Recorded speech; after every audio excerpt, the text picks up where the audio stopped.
승무패 1회차 현미경 분석 2부 첫 번째 경기는 8번 경기로 들어온 크레모네와 유벤투스의 경기입니다. 저는 크레모네의 단통 패배로 가보도록 하겠습니다.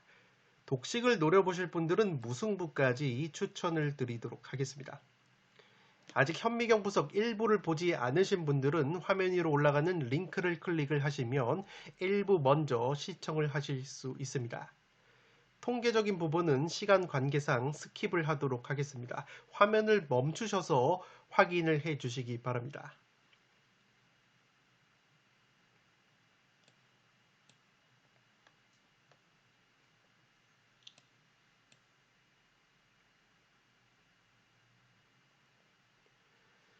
살롱 코멘트로 바로 정리를 해드리면 최근 세리에 6연승으로 어느 정도 정상 궤도로 복귀를 한 유벤투스라고 보시면 되겠습니다. 다만 몇 가지 불안한 요소가 있는데 우선 올 시즌 유벤투스가 원정에서는 득점이 홈보다 무려 16골이나 감소가 되는 통계가 있습니다.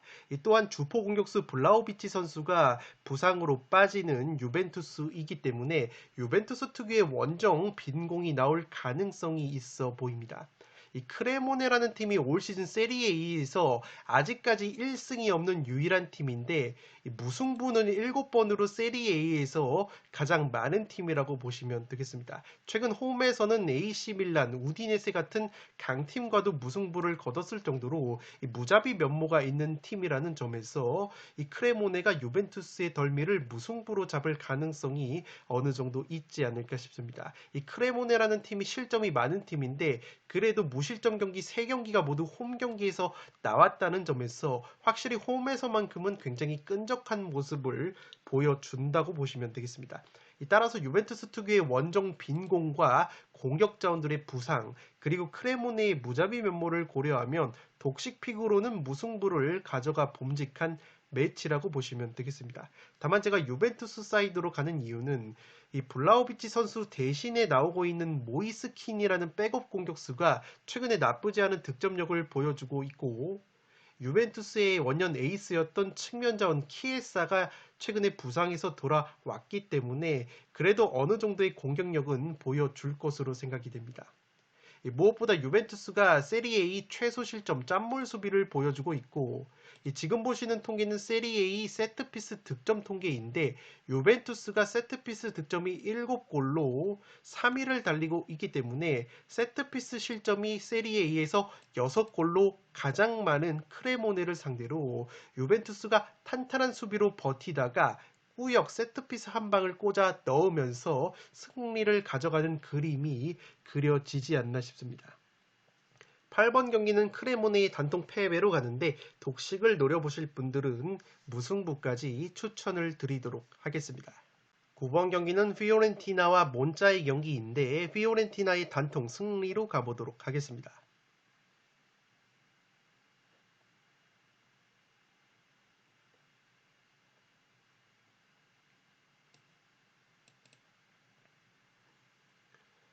살롱 코멘트로 정리를 해드리면 피오렌티나가 경기당 롱볼이 선두, 몬자는 경기당 쇼패스가 2위이기 때문에 양 팀의 결이 조금 다르다고 보시면 되겠습니다.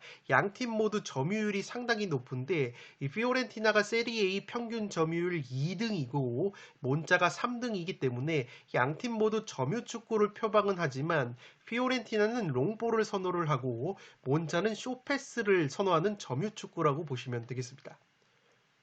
지금 보시는 통계가 롱볼 통계인데 피오렌티나가 경기당 롱볼 횟수가 67회로 가장 많은 롱볼을 뿌리고 있다고 보시면 되겠습니다. 몬차 같은 경우에는 기본적으로 3백 수비를 쓰는 팀인데 이 3백 수비 자원 중에서 신장이 190cm가 넘는 자원이 없습니다. 그만큼 제공권이 강한 팀이 아니고 이 몬차의 주전 골키퍼 그레고리오라는 골키퍼 역시 롱볼 수비가 약점으로 분류가 되기 때문에 제공권 3위를 달리고 있는 피오렌티나가 특유의 롱볼 공격을 전개를 한다면 제공권 16위에 그치고 있는 몬자를 상대로 충분히 이 롱볼 공격이 먹혀들 가능성이 있지 않나 싶습니다. 지금 보시는 통계는 전방 압박 통계인데 올 시즌 몬차가 세리에 A에서 압박이 강한 팀들 우디네세, AC 밀란, 나폴리, 토리노에게 모두 패배를 당했다고 보시면 되겠고 월드컵 기간에 펼쳐진 토리노와의 평가전에서도 1대4 대패를 당했을 정도로 유독 압박이 강한 팀들에게 약한 모습이 있다고 보시면 되겠습니다. 이 파랗게 표시된 부분이 피오렌티나의 압박 지표인데 이 전방 압박 지표 자체는 앞서 말씀을 드렸던 우디네스, AC 밀란, 나폴리 못지않은 전방 압박 강도를 보여주고 있다는 점에서 이 몬차를 상대로도 충분히 피오렌티나의 압박이 통할 가능성이 있지 않나 싶습니다. 다만 피오렌티나가 압박 강도는 센데 압박에 의한 득점 효율이 떨어지는 리스크가 있습니다. 지금 보시는 것처럼 압박에 의한 득점이 빵골로 앞서 언급을 드렸던 AC 밀란의 5골이나 나폴리의 2골보다 훨씬 더 적은 득점을 압박에 의해서 하고 있기 때문에 압박 강도 자체는 세지만 효율성은 조금은 떨어지는 리스크가 있다고 보시면 되겠고 올 시즌 경기를 주도하는 것에 비해서 골 결정력이 아쉬운 리스크가 있는 이 피오렌티나의 공격력이라고 보시면 되겠습니다. 현재 주어진 배당에 비해서 피오렌티나 쪽으로 과하게 투표율이 몰린 듯한 느낌은 있지만 이 몬차라는 팀이 올 시즌 원정에서 성적이 굉장히 좋지 못하고 이 몬차의 핵심 중앙 미드필더인 센시라는 선수가 부상으로 빠지기 때문에 상당히 누수가 클 것으로 보입니다. 이 센시라는 팀은 패스뿐만 아니라 직접 프리킥 한 방이 상당히 날카로운 자원이기 때문에 이 몬차의 센시 선수가 빠지게 된다면 센시의 세트피스 능력도 상당히 반감이 될 수밖에 없습니다. 그렇기 때문에 이 경기는 피오렌티나가 홈에서 특유의 압박을 보여주면서 압박에 약한 몬차를 상대로 승리를 가져가는 그림이 그려지지 않나 싶습니다. 9번 경기는 피오렌티나의 단통 승리로 가보도록 하겠습니다. 10번 경기는 사우스햄튼과 노팅엄 포레스트의 경기인데 단통 무승부로 가보도록 하겠습니다.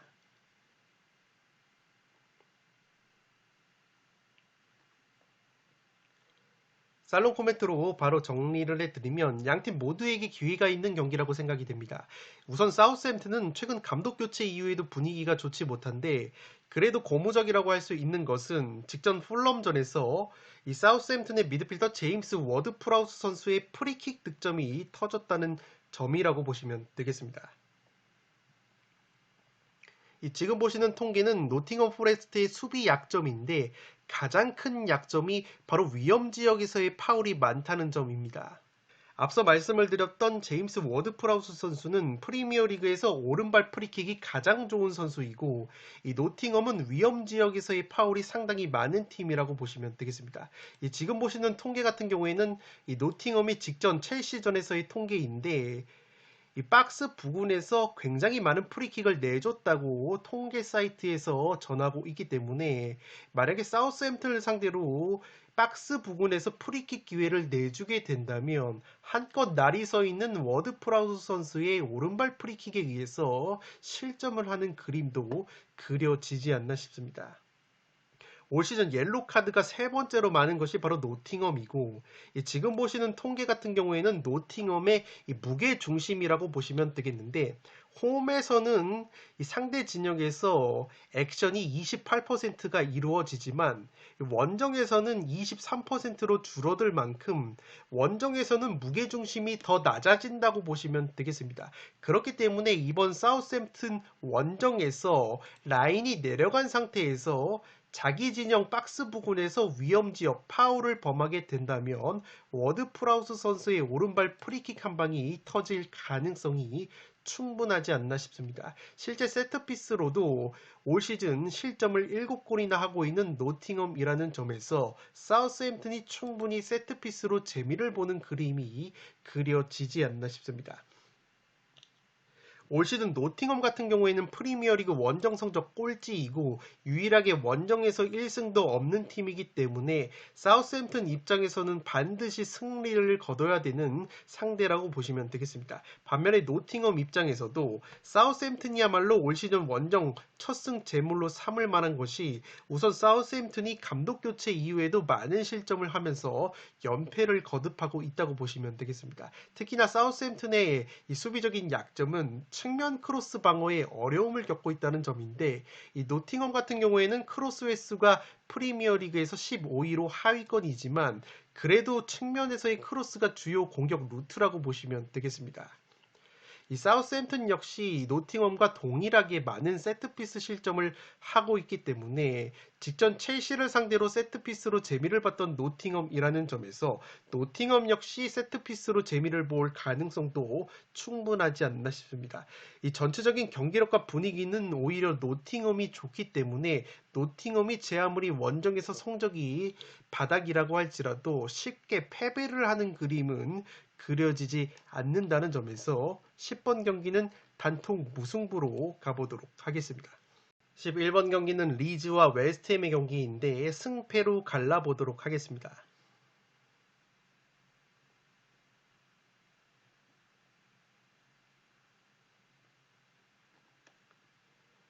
살롱 코멘트로 바로 정리를 해드리면 양팀 모두에게 기회가 있는 경기라고 생각이 됩니다. 우선 리즈 같은 경우에는 강건한 전방 압박이 무기인데 이 전방 압박이 양날의 검이 될 때가 많다고 보시면 되겠습니다. 특히나 웨스트햄 같은 경우에는 모예스 감독 체제에서 효율적인 롱볼, 다이렉트 공격이 강점이라고 보시면 되겠습니다. 다만 웨스트햄이 올 시즌 골 결정력이 굉장히 떨어지고 무엇보다 선수단 퀄리티는 좋은데 이 공격 상황에서 단순 크로스에 의존을 하면서 단조로운 공격 패턴이 반복이 되고 있다고 보시면 되겠습니다. 지금 보시는 통계는 웨스트햄이 직전 브랜트포드전 0대2로 패배를 당했을 때의 통계인데 웨스트햄이 무려 크로스를 41번이나 뿌렸다고 보시면 되겠습니다. 크로스를 41번이나 뿌렸는데 득점은 무득점에 그쳤기 때문에 굉장히 실용성이 없는 크로스를 남발을 하고 있다고 보시면 되겠습니다. 물론 웨스트햄이라는 팀이 올 시즌 프리미어리그 제공권 2위이기 때문에 이 제공권을 적극 활용한 크로스 공격은 나쁘지 않다고 볼 수 있는데 리즈 역시 제공권이 6위라는 점에서 과연 단순한 크로스 공격이 먹혀들 가능성이 있을지 조금은 의문이라고 보시면 되겠습니다. 지금 보시는 통계는 리즈의 중앙 수비 자원들의 이 제공권 지표인데 이 코우 선수와 스트라이크 선수가 제공권 상위 지표를 기록을 하고 있기 때문에 웨스트햄이 또다시 크로스만 남발을 하게 된다면 상당히 고전할 수 있는 흐름이 나오지 않을까 싶습니다. 또한 지금 보시는 통계는 프리미어리그의 하이클레임이라는 지표인데 이 하이클레임은 쉽게 말해서 상대의 공중볼, 크로스를 얼마만큼 잘 캐치하느냐의 지표라고 보시면 되겠습니다. 이 하이클레임 지표가 리즈의 골키퍼 멜리에 선수가 5번째로 많은 선수이기 때문에 기본적으로 크로스 처리가 나쁘지 않다고 보시면 되겠습니다. 다만 웨스트햄에게 고무적인 것은 이 멜리의 골키퍼가 공중볼 크로스를 처리하는 것 자체는 나쁘지가 않은데 그 처리하는 방식을 디테일하게 들여다보면 지금 보시는 통계는 프리미어리그의 펀칭 빈도인데 이 멜리의 골키퍼가 가장 많은 펀칭을 기록을 하고 있습니다. 이 펀칭이라는 것이 손으로 쳐내는 것인데 이 펀칭이 잘 됐을 때는 굉장히 안정적으로 잘 되지만 이 멜리의 골키퍼가 가끔 가다가 펀칭 미스를 범할 때가 있고 그렇게 된다면 세컨볼이 떨어지는데 그 세컨볼을 웨스트햄의 이 퀄리티 있는 2선 중원 자원들이 마무리할 수 있는 능력이 충분히 많기 때문에 이 멜리의 선수를 향해서 크로스가 올라왔을 때 펀칭 미스가 나오는 점을 웨스트햄이 받아 먹을 수만 있다면 웨스트햄도 충분히 크로스로 재미를 볼 수 있는 그림이 그려지지 않나 싶습니다. 리즈 같은 경우에는 세트피스 실점이 6골로 많은 팀인데 웨스트햄이 전통적으로 세트피스에 강점이 있는 팀이지만 올 시즌 세트피스 기대 득점 5.37골에 비해서 실제 득점은 2골로 저조한 웨스트햄이기 때문에 이것은 리즈에게는 기회가 될 수 있다고 보시면 되겠습니다. 만약에 리즈 원정에서 승리를 거두지 못하면 웨스트햄의 모예스 감독의 경질이 유력한 상황이기 때문에 이 모예스 감독이 리즈 원정에서 승리를 거두면서 9-4-1승으로 살아나거나 혹은 패배를 당하면서 경질이 되는 그림이 그려지지 않나 싶습니다. 11번 경기는 승패로 갈라보도록 하겠습니다. 12번 경기는 인테르와 나폴리의 빅매치인데 과감하게 인테르의 단통 승리로 가면서 나폴리의 시즌 첫 리그 패배를 예측을 해보도록 하겠습니다. 그래도 폴더스의 여유가 있으신 분들은 나폴리의 승리까지 안정적으로 가져가 보실 것을 추천드리도록 하겠습니다.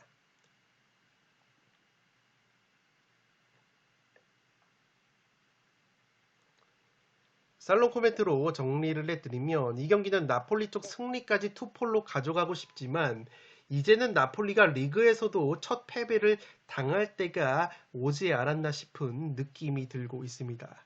먼저 나폴리 같은 경우에는 굉장히 공격적인 축구를 하는 팀이고 이 수비 상황에서 김민재 선수의 커버가 상당히 중요한 팀이라고 보시면 되겠습니다. 이 김민재 선수가 월드컵으로 빠져 있을 때 이 친선전에서 굉장히 많은 실점을 당했던 나폴리이고 물론 김민재가 이번 경기에는 돌아오지만 월드컵 때부터 있었던 부상이 어느 정도 회복이 됐을지는 미지수라고 보시면 되겠습니다. 그리고 최근에 나폴리가 수비수 라흐마니 선수가 부상으로 빠진 이후에 김민재 선수가 원래는 라흐마니 선수와 호흡을 맞출 때는 왼쪽에서 좋은 활약을 보여줬는데 이 라흐마니 선수가 빠지면서 김민재가 오른쪽으로 가고 라흐마니의 공백을 제주스가 메우면서 김민재 선수가 오른쪽에서 활동을 하고 있는데 확실히 왼쪽보다 오른쪽에서는 경기력이 미세하게 떨어지는 부분이 있지 않나 싶습니다. 지금 보시는 장면은 나폴리가 월드컵 기간에 프랑스 리그앙 릴과의 평가전을 치렀던 장면인데 릴에게 무려 1대4 대패를 당했습니다. 릴의 퀄리티 있는 역습에 실점을 하는 장면인데 이렇게 수비 뒷공간이 허무하게 노출이 되는 것이 바로 나폴리의 수비 약점이라고 보시면 되겠습니다.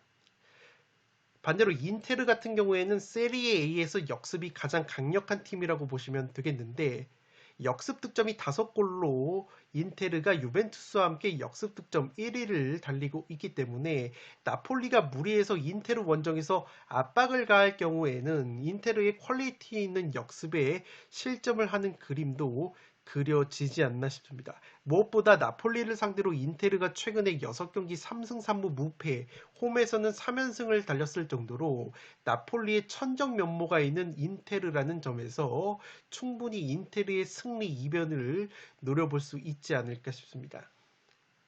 물론 배당적으로는 인테르가 정배당을 받고 있고 이변이라고 표현할 수는 없겠지만 원체 나폴리가 좋은 흐름을 보여주고 있기 때문에 인테르의 승리를 과감하게 노려보도록 하겠고 인테르가 언더독의 입장에 있을 때는 챔피언스리그 무대에서 바르셀로나를 특유의 역습으로 괴롭혔던 장면이 이번 경기에서도 조금은 오버랩이 되지 않을까 하는 예상이 들고 있기 때문에 나폴리의 무패 행진이 너무 길다는 점에서 한번 부러질 수 있는 타이밍을 잡아보도록 하겠습니다. 12번 경기는 인테르의 단통 승리로 가는데 그래도 불안하신 분들은 나폴리의 승리까지 가져가 보실 것을 추천드리도록 하겠습니다. 인테르 같은 경우에는 올 시즌 세리에 A에서 유일하게 무승부가 없다는 점 역시 참고를 해 주시기 바랍니다. 13번 경기는 아스톤 빌라와 울버햄튼의 경기인데 아스톤 빌라의 단통 승리로 가보도록 하겠습니다. 폴더스의 여유가 있으신 분들은 무승부 정도의 울버햄튼 사이드도 추천을 드리도록 하겠습니다.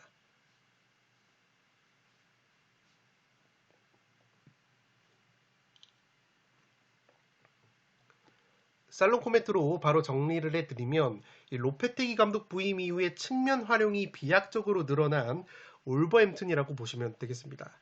특히 측면 윙어뿐만 아니라 풀백, 측면 수비수들도 적극적으로 측면 공격에 가담을 시키는 로페테기 감독의 울버햄튼이라고 보시면 되겠는데 단 아스톤 빌라의 에메리 감독 같은 경우에는 전반전에 무려 6백을 활용한 수비를 병행을 하면서 측면 공간을 내주지 않는다고 보시면 되겠습니다. 직전 토트넘 원정에서도 2대0 승리를 거뒀을 때 전반전에 내려앉아서 6백을 일렬로 세워두면서 토트넘의 측면 공격을 무력화시켰다고 보시면 되겠습니다. 에메리 감독 부임 이후에 아스톤 빌라가 전반전보다는 확실히 후반전에 보다 공세를 취하면서 득점을 하는 패턴을 보여주고 있습니다. 실제 에메리 감독 부임 이후에 빌라가 컵대회 포함해서 10골을 넣었는데 그 10골 중에서 6골이 후반전에 나왔다고 보시면 되겠습니다. 지금 보시는 통계 같은 경우에는 울버햄튼의 실점 통계인데 파란색 네모 박스가 울버햄튼의 후반전 실점이라고 보시면 되겠습니다. 울버햄튼의 올 시즌 실점이 26골인데 그 중에 61%에 해당하는 16실점이 후반전에 이루어지고 있기 때문에 에메리 감독 체제에서 후반전에 공격력이 뛰어난 빌라가 울버햄튼의 후반 수비 약점을 충분히 공략할 수 있지 않을까 싶습니다.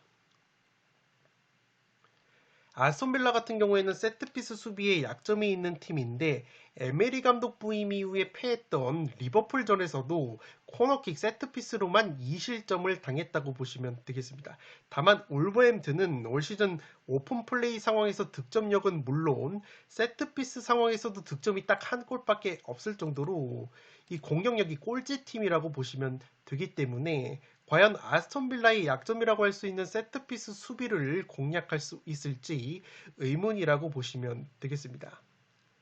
그러나 울버햄튼에게도 긍정적인 요소가 있는 것이 우선 울버햄튼의 로페테기 감독이 과거 라리가 세비야 시절에 에메리 감독의 비아레알을 상대로 밀리지 않았던 상대 전적이 있습니다. 이 두 감독 같은 경우에는 라리가에서 로페테기는 세비야를, 에메리는 비아레알을 이끌었는데 당시 상대 전적의 로페테기 감독이 2승 1무 1패로 근소하게 우위를 보였다고 보시면 되겠습니다.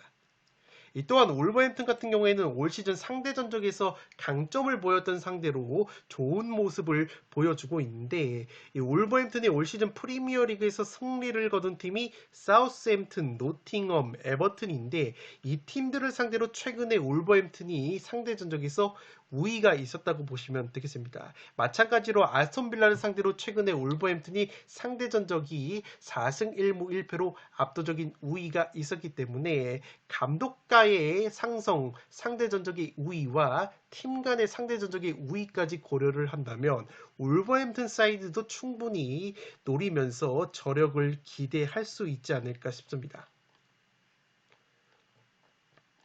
따라서 13번 경기는 에스턴 빌라의 단통 승리로 가는데 폴더스의 여유가 있으신 분들은 무승부까지 추천을 드리도록 하겠습니다. 마지막 경기는 크리스탈 팰리스와 토트넘의 런던 더비인데 승패로 갈라보도록 하겠습니다.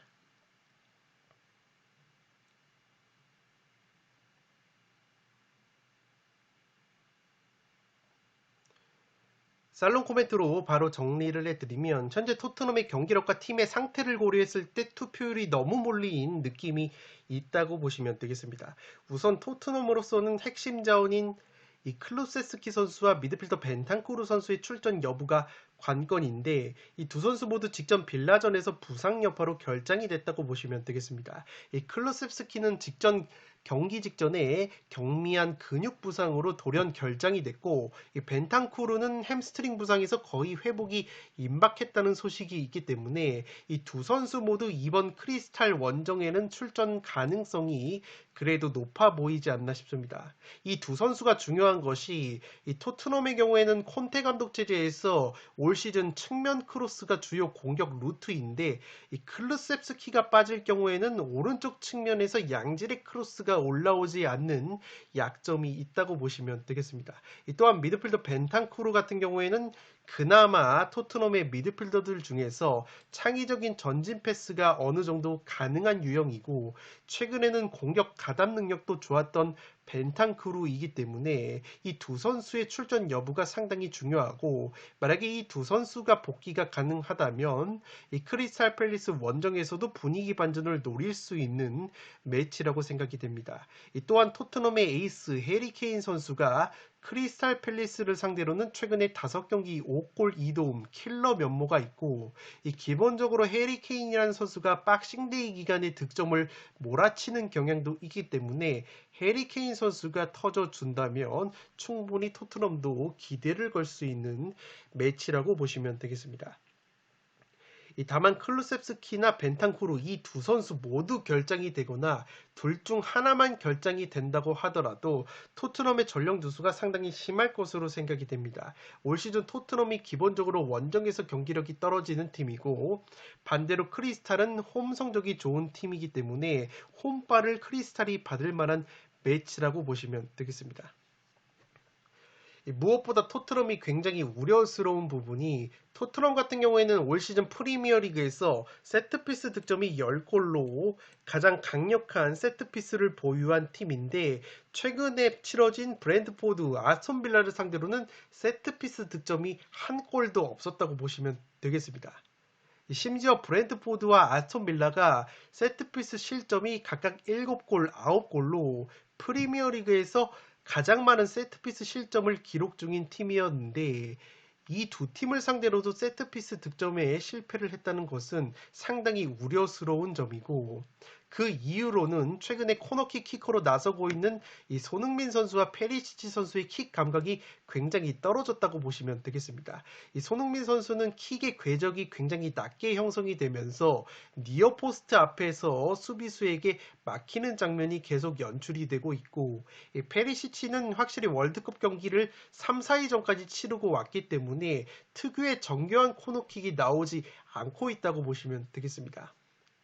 이 크리스탈 팰리스라는 팀은 올 시즌 세트피스 실점이 3골로 준수한 수비력을 보여주고 있습니다.